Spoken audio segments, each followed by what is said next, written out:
It's so funny, it's fun, not funny, fun watching everyone come into the room. Greetings, everyone. I see a lot of familiar faces and names. I see some new faces and names.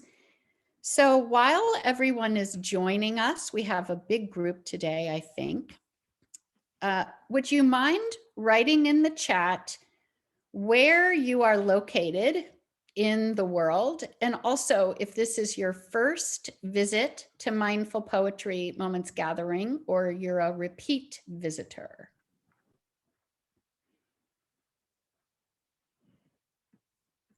Brooklyn. Holly. Oh my gosh.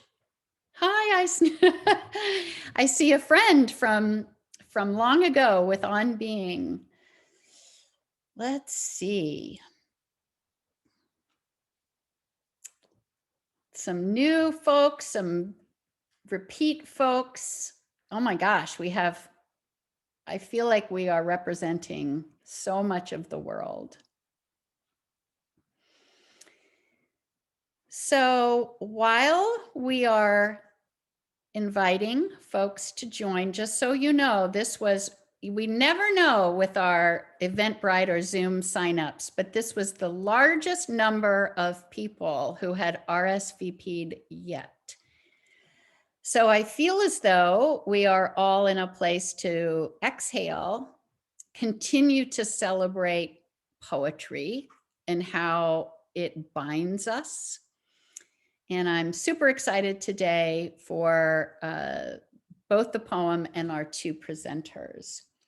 So I'm going to introduce and turn over the program in a second, but especially since we have some new folks on, I just want to share a little bit about the format. So my name is Stacy Sims, and I'm the founder of The Well, and we have a couple programs. One of our signature programs is Mindful Music Moments that brings mindfulness and music into schools every day. And it occurred to me a few years ago that wouldn't it be amazing to do mindful poetry moments? So I reached out to the team at On Being, and Eddie Gonzalez, who's here with us, he can wave his hand. And now Jale Akavan, they're both on the social healing team at On Being, have become our much beloved collaborators on all things mindfulness and poetry. And these virtual gatherings were one of the pivots when we went into quarantine for the pandemic, and have become such a glorious part of my rhythm, and I think for many of us. And so the format is pretty simple. Kara Pearson, so can you wave Kara? So Kara Pearson, and Ro's going to send you all this in email, so you don't even have to write anything down. Kara Pearson is joining us to do our grounding meditation at the beginning, and Kara is our first fellow. We have a new fellowship called the Wellspring Fellow, and Kara is a wonderful mindfulness, social healing human in her own right, so we'll make sure you have access to Kara's work. And Jale is going to hold the space of reading this beautiful poem by Layli Long Soldier, Whereas My Eyes Land on the Shoreline. She'll do the reading, the conversation, and then she's going to prompt us, and we'll take 12 minutes to write. We'll come back and we'll invite individuals to share.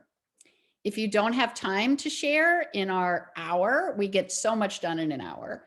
But if there isn't time to share, then you can send us the poem and we'll add it to our blog commemoration. Am I forgetting anything? Team Mindful Poetry Moments. We're also joined by some other lovely folks who help us hold space. So Amy Hunter from the Mercantile Library, and perhaps some others. I am not exactly sure because I can't go through all my screens right now. So with no further ado, I'm going to turn it over to Kara to get us settled into this moment. Thank you, Stacy. Hi, everyone. So I'm going to invite you to find a comfortable seated position, whatever feels comfortable for you. And I'm going to invite you to either close your eyes or find a soft focus and plant your feet on the floor.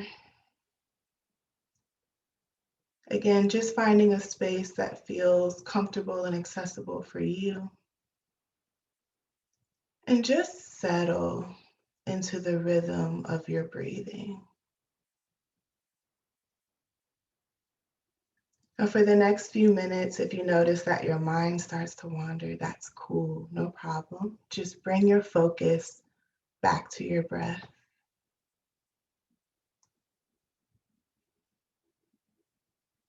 You might even bring your hands to your belly and notice the rise and fall of your belly as you breathe. And feel gravity holding you in place.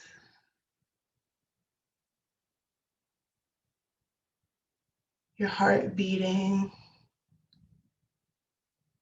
Maybe think about your blood running through your veins. All of these beautiful forces that are working together to support your well-being.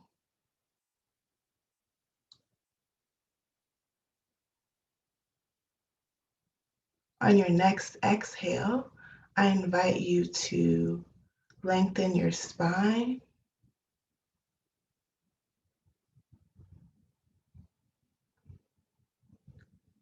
And then on the next exhale, I invite you to just relax the shoulders.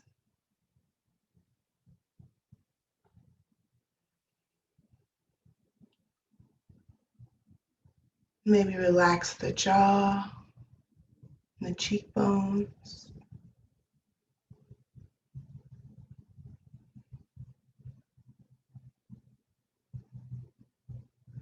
And allow your body and mind to fully show up into this space.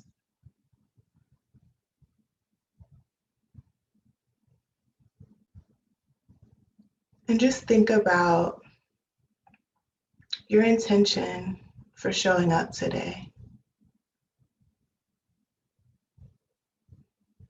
What is it that you're hoping to get from today's gathering?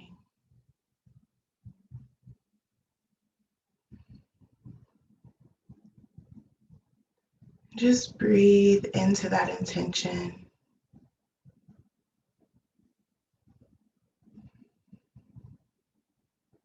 Allowing that intention to fill up the spaces in your body.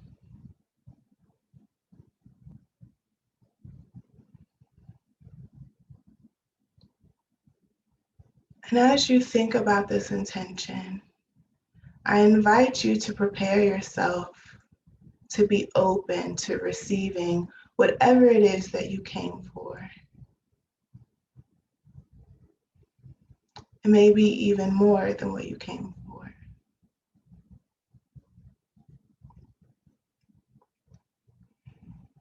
And with this openness, I invite you to take a nice deep inhale in through the nose, allowing your belly to expand, and exhale out through the mouth.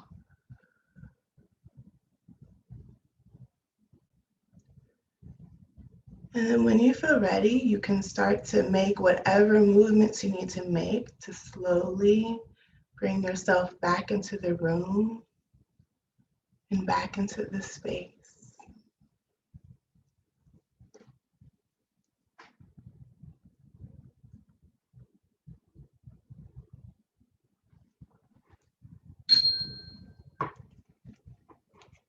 Thank you.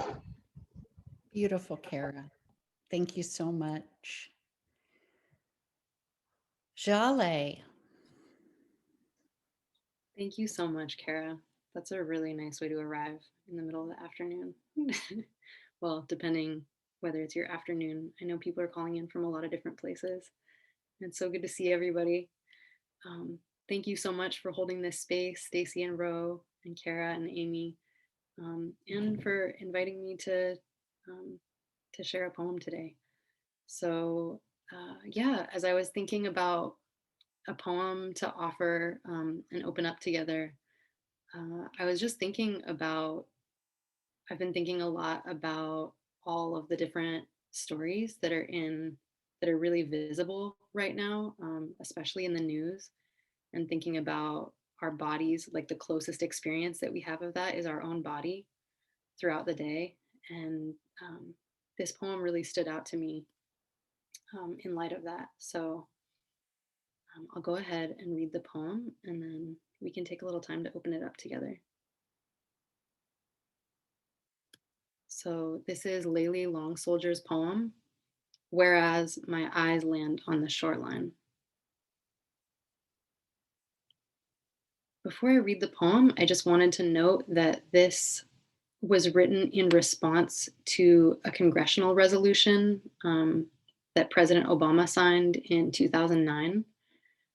It had a super long title, and the resolution, and that's what the whereas is referring to. So, just for a little context, the super long title of this government resolution was the joint resolution to acknowledge a long history of official depredations and ill-conceived policies by the federal government regarding Indian tribes.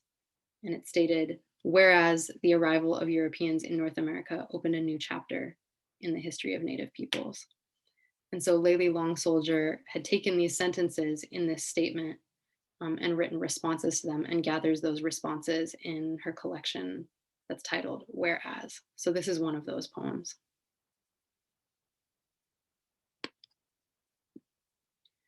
Whereas my eyes land on the shoreline of the arrival of Europeans in North America opened a new chapter in the history of Native peoples.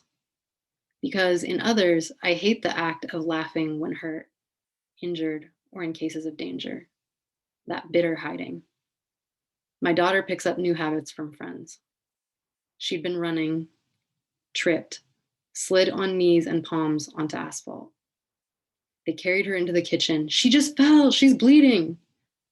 Deep red streams down her arms and legs, trails on white tile. I looked at her face. A smile quivered her. A laugh. A nervous, doing as her friends do, she braved new behavior, feigned a grin. I couldn't name it, but I could spot it. Stop, my girl. If you're hurting, cry. Like that. She let it out, a flood from living room to bathroom, then a soft water pour I washed carefully, light touch, clean cotton to bandage. I faced her. I reminded, in our home, in our family, we are ourselves, real feelings, be true. Yet I'm serious when I say I laugh reading the phrase, opened a new chapter. I can't help my body. I shake, the realization that it took this phrase to show. My daughter's quiver isn't new, but a deep practice, very old. She's watching me.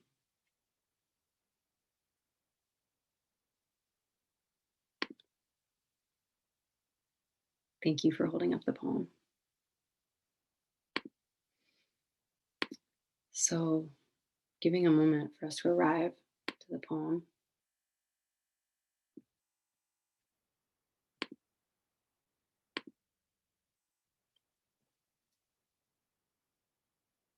One of the things that stands out to me about this poem um, is the slipping and falling. And it feels to me, as I'm reading this poem, I am experiencing the slipping and falling through histories and through generations that's repeating itself at a very visceral level. And that she's recognizing that in herself, in her daughter, in her friends, and also in claiming, hey, in this family, we're going to be true. And so I was thinking about words like nation, words like country, how that gets described and how that gets talked about in the most visible ways and also in the least visible ways, and how that gets experienced. And I'm coming to this poem, I'm meeting this poem as an Iranian American, um, as a settler on this land, and really hearing in this poem and really appreciating in this poem um, that despite all of this dry, stiff language, she's really opening this up about what's real, how to be alive, how to be whole, how to raise a child, um, and also how to feel grief and how to feel pain, and how that shows up. And so, whereas that joint resolution, this official political language, is really functioning as a disclaimer, is like not really ever fully acknowledging what has actually happened, um, and not really acknowledging the people it's officially addressing, that it's expressing one set of priorities, one set of defenses, one set of reasons. And then within this poem, there's a whole other set of priorities, and a set of concerns. Um, and so Layli Long Soldier has written, I am a citizen of the United States and an enrolled member of the Oglala Sioux tribe, meaning I am a citizen of the Oglala Lakota Nation. And in this dual citizenship, I must work, I must eat, I must art, I must mother, I must friend, I must listen, I must observe. Constantly, I must live.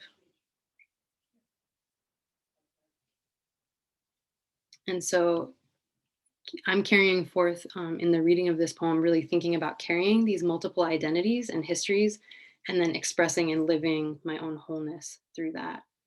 And so I wanted to zero in on a line in the poem that she talks about where she says, I can't help my body. That that's a response, that there's a knowing and there's a response in the body. And she says, I couldn't name it, but I could spot it. And so I wanted to suggest that one way of working with this poem ourselves might be to take one of those lines, I can't help my body, or I couldn't name it, but I could spot it, um, and to see what that opens up for you, and start from there. So, or end there. Um, so in any case, it sounds like we'll take, Stacy, let me know if this is right, but we'll go ahead and take 10 or 15 minutes to just go ahead and write, and then we'll come back together, and whoever, nobody has to share, but if you would like to share, you could raise your hand in the chat at that time, and we can take it from there. Fantastic. So yeah, I'll set a timer. I usually go for right in the middle there, 12 minutes. And Jale, would you mind just putting a version of those two prompts in the chat? And so for those of you who are new to the space, you can use the prompts, or you can just use this moment, your own feelings, to write whatever comes up for you. So I will mute myself and I'll be back with some chimes, about 10 minutes, and then again at 12 minutes. If you have questions, you can put it in the chat.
We have about 2 more minutes to write, and then I'll come back with a chime.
All righty, everyone.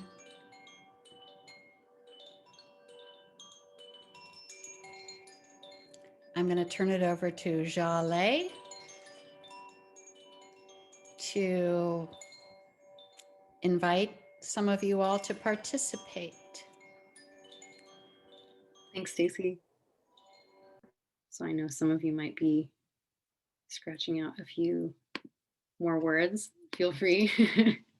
If anyone would like to share your writing, some of it or all of it, the larger group, go ahead and let us know in the chat, and just double check that your chat setting at the top of that box is set to everyone, so that it'll go not to somebody individually, but to everyone in the meeting. And we'll just go in order. Kara, would you like to start us off? Sure, thank you. I used the prompt, I couldn't name it, but I could spot it.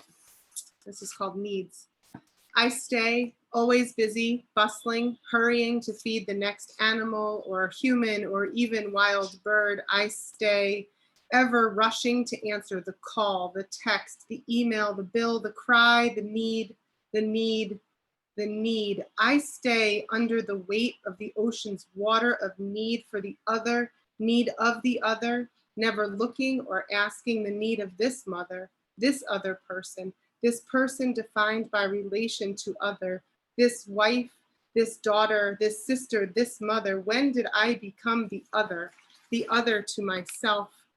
I look at the eyes of my child, of my partner, of my parent, of my dog. I look to the eyes of the teachers, the spiritual leaders, defeaters of racism and hatred, defenders of freedom for all who yearn to breathe. I look to nature, to science, to the stars, to seek an answer to that which I cannot answer, which is why so busy? Why the bustle? Why bear the weight of all the needs of the other when this mother, but first this I myself need to be fed, to be seen, need my eyes to find my own eyes. Until this breath, I have struggled to find a name, to lay claim, to welcome the game, but now I can see, I can spot, I can be. the other's needs that need meeting. They belong to me. Thank you, Kara.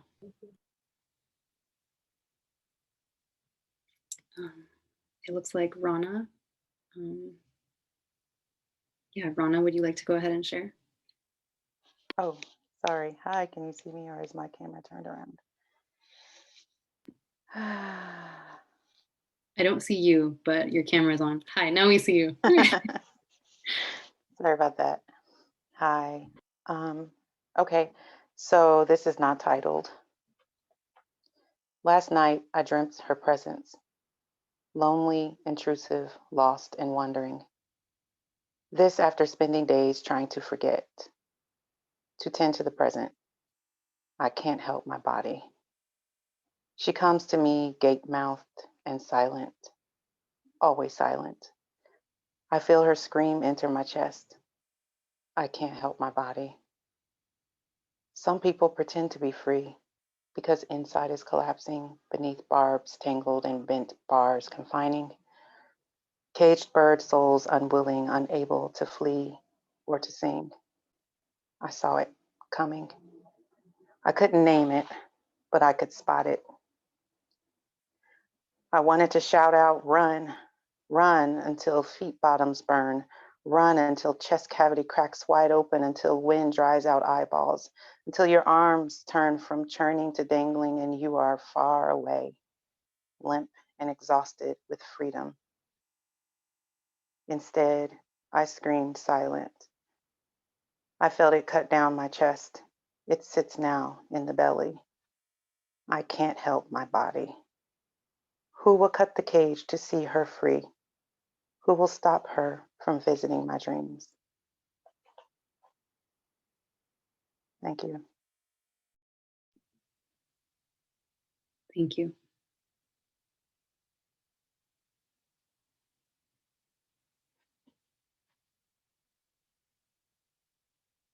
Whew, I still have goosebumps on my arm. Thank you.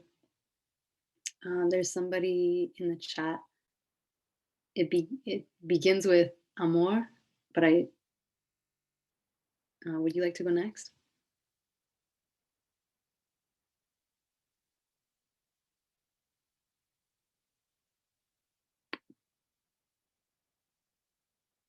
See, I'm looking across the screens.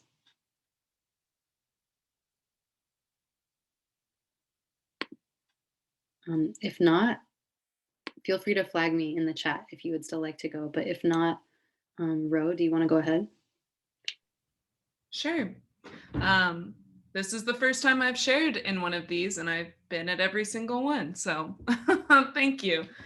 So this is just a little bit, and the prompt I took from was that I couldn't name it, but I could spot it. So I couldn't name it, but I could spot it. That faraway look, like at any moment, my mother would dissolve into thin air. Her detached voice saying, nowhere, when I'd ask her where she went, or her long pause, yes, when I'd ask if she had heard me. I couldn't name it, but I could spot it, even over the phone. The inflected, okay, to my stated boundary, my ask for respect and just calling me my name, her deflection to go back to work, her walls rising again, leaving me to fend for myself in the cold. Thank you. Thank you, Ro.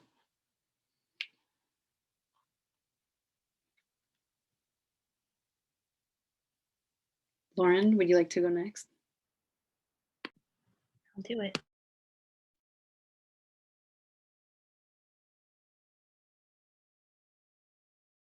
Body, the tightness inside my right inner hip joint, the new uncertainty of my right knee.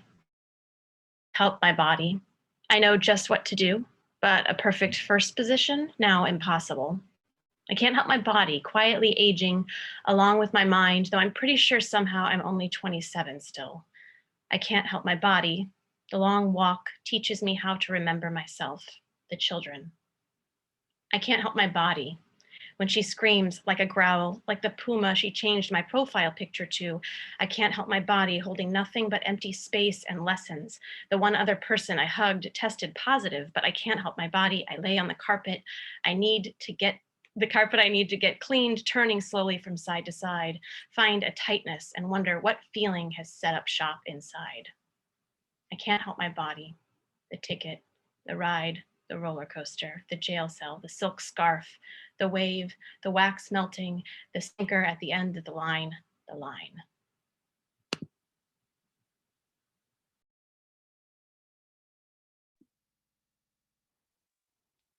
Thank you, Lauren. I'm gonna add in the chat some of the names that I'm seeing come up next. I saw next is Elena, and I'll write the other ones in the chat. And if I have missed your name in the chat, let us know so we can be sure to include yours also.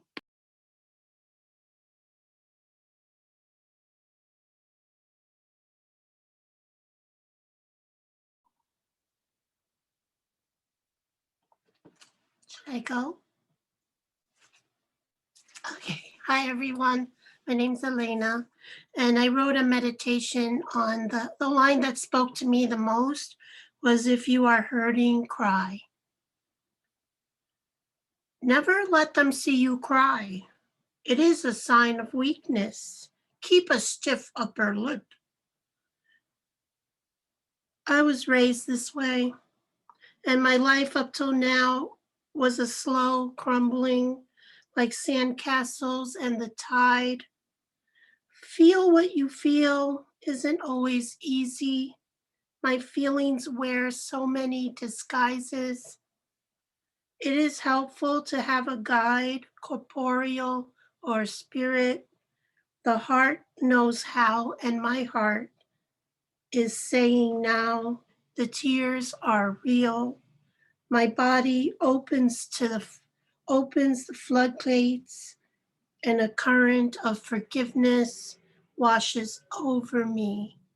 If you are hurting, cry. Thank you. Elena, thank you so much. All right. No one talks about the running race, that trial by fire every new boy and girl at school faced the first day of second grade. It was truly make or break. I couldn't name it, but I could spot it, that moment of weightlessness before I hit the ground, not more than a blink of the eye before that cold gravel stopped my flight. When I hit, my mind keeps going for a second or two. When I snap back, I gradually become reacquainted with my knees and hands. It was all in that moment, thrilling fear, possibility, an edge farther than my new friends. I won.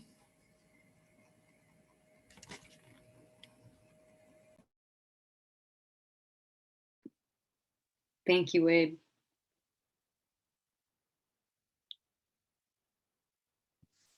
Hi, hi from the UK. Yeah, I took the prompt of I can't help my body, so I'm gonna go for that. So, I can't help my body. It ran away from me. And now in the belly of the beast, existing in its prickly insides, I know that this is not what I wished for when I threw pennies into the well as a child. I can't help my body. It sprinted from my grasp, but I can tempt it back into my arms once again. I can hold it in a fireside shoulders. They were my body. It's lost its way in the deep woods, but perhaps with a stroke, perchance with a whisper of adoration, maybe the kind of love, the numbness and the dead cells may regenerate once again. I can't help my body. It forgot how to pull itself from the mud. I abandoned it in a moss-covered well and hoped to forget, but it has haunted me ever since. I can't help my body. It's forever changed. But maybe I can patch up our relationship and lick the wounds clean. Thank you. Thank you, Ruby. Sister Elizabeth, I have your name next on our list if you'd still like to share. Sure, thank you. I actually was working on this yesterday and this morning, so the reading of the poem that you did kind of fit right in. So I've just been working on this one. It comes from an experience that I'm having now with some refugee families that are arriving from Africa in the dead of winter in New York. So you can imagine what that's like. So when she arrived in early winter from a camp in Burundi with 2 children and 2 bags, flip-flops and short sleeves, a thin wrap of bright wax print wrapped tight around her waist, she found herself as vulnerable as her children, the ones she saved when she ran, the ones she protected for this place, for this safety. How could she ever know the cold of winter or a sunless sky or the feeling of snow? What boots and socks would feel like on her son's small feet and around skinny ankles and calves? And how to manage the scarf, which was for her neck, they said, not to wrap tight around her head, and how not to lose gloves and mittens and hats, or language or identity, as she arrived with 2 children, 2 bags, wrapped in bright wax print.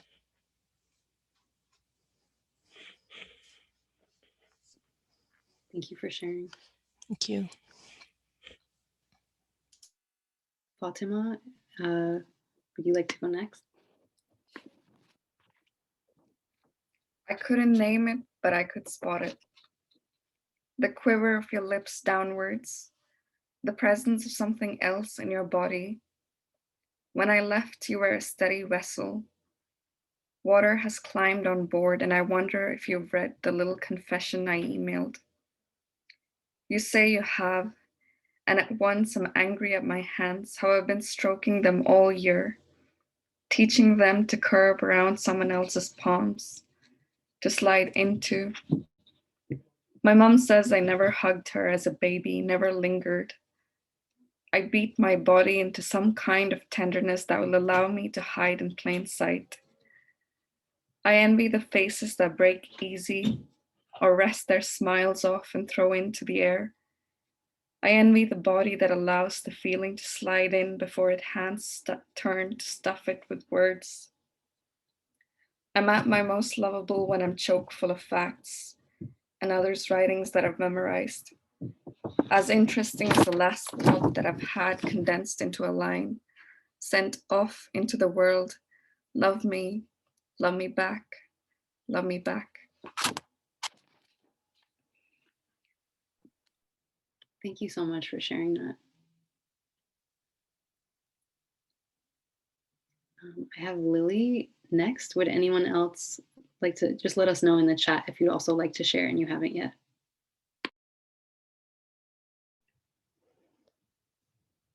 Hi, can you hear me? Okay. So I did the I can't help my body prompt. I can't help my body. Last night I was undone, internalized imposter, falling beyond a floor. Who am I to spitting fires through my mind? So I decided to breathe. Someone said, the more resistance, the deeper the healing. The body carried on, and so did my mind. Usually I try to fight it. Even the gentlest of exhales may feel like a punishment to the thoughts. But this time, the two were coexisting without asking permission. Mind raced, body slowed. Mind punished, the body cried. Mind made excuses and justifications in formal sentences. Body amplified the tension, felt all the worries, and carried thrashing mind upward and deep without trying to change her, letting her flail in the way she needed to underneath the indigo light. I can't help my body. My body helps me.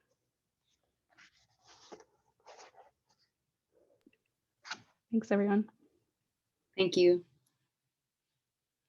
Kara, would you like to go next? Couldn't name it, but I could spot it. The shape shifting. The lie of America demands that we shape shift in order to keep the fabric intact, that we become more, that we become less, that we become something else. The hyphenated, walking along their hyphen like a tightrope. The only thing to do to keep from falling, tiptoeing away from the fullness of their being. Their light dimmed by the lie, but never extinguished. When we do fall, we can always crawl, no matter how slowly, back to the light.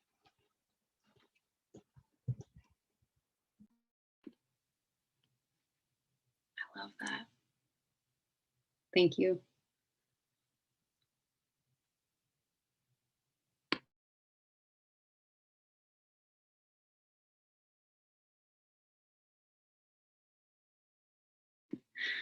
The chat's moving quickly. Sigrid, would you like to go? I hope I'm pronouncing your name right. Yes, thank you. I'm using both prompts. Experiences. My body reacts, speaks. My mind, well trained, shuts down, rejects. My soul aches without words. When will I learn three-way communication?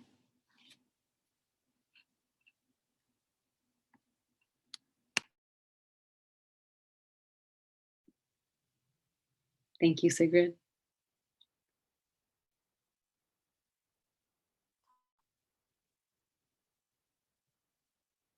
I know we're starting to come up close to the closing time. I'm looking through the chat. Is there anyone else who wanted to speak?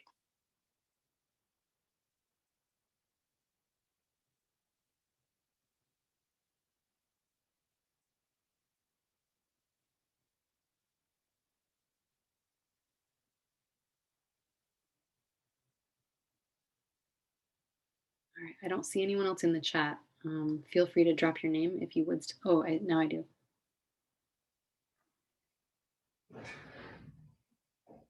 Shay or Shaw? How do I pronounce your name? Shahe. Shahe. I took the line, I hate the act of laughing when hurt. I hate the act of laughing when hurt, but Mama stuttered when she cried. I want to go home, she repeated. I held in the grin. Who will water the avocado tree? She said. Dementia stole her language and deserted her in the middle of new faces. I'm your son, I said. She looked puzzled. I didn't want to tell her we didn't have a tree. We didn't even have sprinklers to water the lawn. I still heard her struggle with the word home. In her mouth, home became 1,000 syllables. I didn't have the courage to tell her we never had a home. That's it. Shahe, thank you for sharing.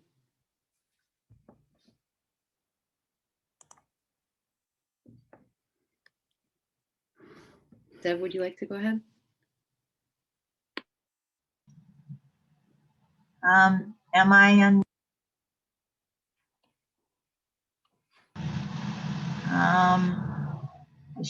Can you hear me? Oh, good. This isn't really a poem. I wrote a poem, but a different one. But I just wanted to note that she sets in play a very interesting play on the English, the words that our institutions tell us, and how our bodies respond. So the institutions are quite remote, whereas they are, and they're supposed to protect us from falls and floods and fires. But in truth, our bodies are close. So they become our movements to laugh or to flee or to slam or grind our teeth. So we take what's close because what's far is really unreachable.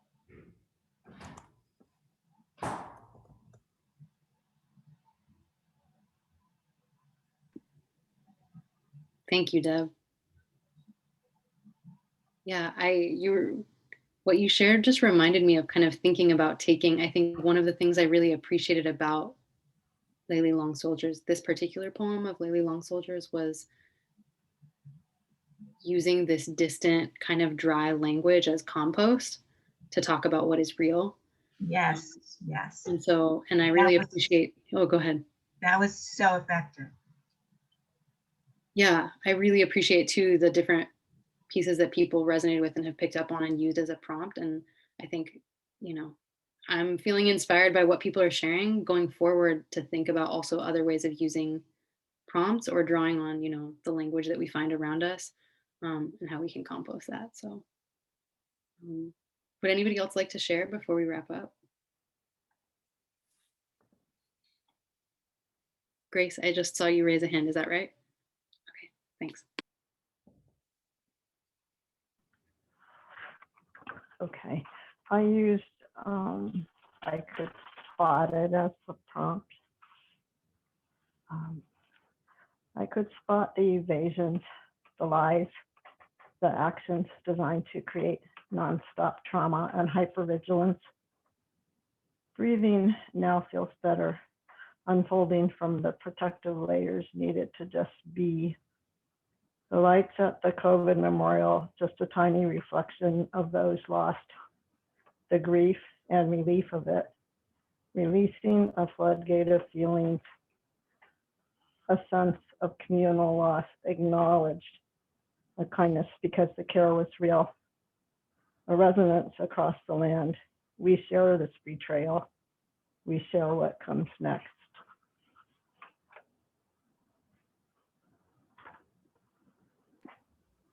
Thank you, Grace.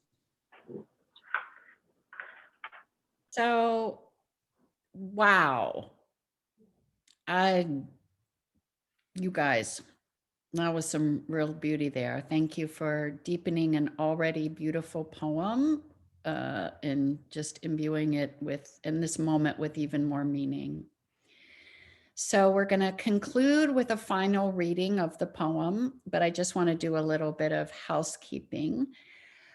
We've had so many, in addition to the gorgeous work and tender sharing, we've had some really wonderful suggestions to help those who need closed caption. We have some questions about, can we place art or photographs with the poems? I think I'm going to try to handle those in emails. So if you have further questions or ideas, please, you'll get an email from us at The Well. So we'd love your feedback. So Ro is going to send us all a recording of this, as well as an invitation for you to send us back your poems, and they will all be uploaded into a blog kind of compendium and sent back to you. Is that correct, Ro? Do I have the order of operations? Yes, and I'm also gonna put my email in the chat, so if you would like to send it now, get it out of the way, you can do that as well. Awesome. And we'll be back in another month, and we'll send you the dates for the upcoming events. And the wonderful poet, Brad Aaron Modlin, will be discussing a poem from Poetry Unbound that he's choosing. And then we'll do our, in March, we have Amy Tuttle and Troy Bronsink doing the meditation and the poem. And then in April, it's Poetry Month. So we will be presenting 4 new poems in 4 gatherings, and hopefully another, putting together a collection of our poems from our month of writing together, inspired by The poem selected by Pedrego Tuma for Poetry Unbound from On Being. Wow, thanks everyone, really glorious. So with that, we will go ahead and thanks to Kara, and thanks for Jale and all of you. So we'll go ahead and conclude with the poem. So we'll put it back up again.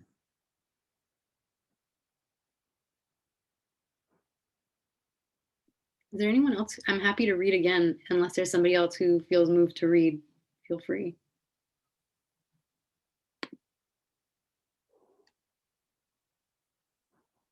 All right, I'll go ahead and read, I think.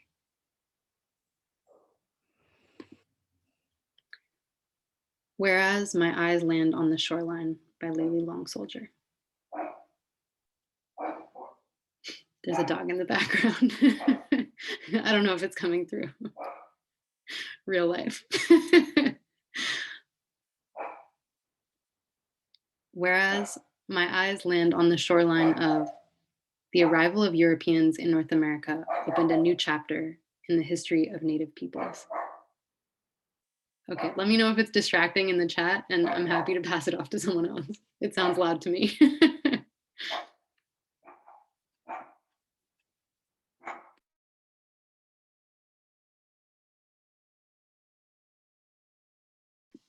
All right, I'll start over. Whereas my eyes land on the shoreline of the arrival of Europeans in North America opened a new chapter in the history of Native peoples. Because in others, I hate the act of laughing when hurt, injured, or in cases of danger. That bitter hiding. My daughter picks up new habits from friends. She'd been running, tripped, slid on knees and palms onto asphalt. They carried her into the kitchen. She just fell, she's bleeding. Deep red streams down her arms and legs, trails on white tile. I looked at her face. A smile quivered her. A laugh, a nervous. Doing as her friends do, she braved new behavior, feigned a grin. I couldn't name it, but I could spot it. Stop, my girl. If you're hurting, cry. Like that. She let it out, a flood from living room to bathroom. Then a soft water pour I washed carefully, light touch, clean cotton to bandage. I faced her, I reminded, in our home, in our family, we are ourselves. Real feelings. Be true. Yet I'm serious when I say I laugh reading the phrase, opened a new chapter. I can't help my body. I shake, the realization that it took this phrase to show. My daughter's quiver isn't new, but a deep practice, very old. She's watching me.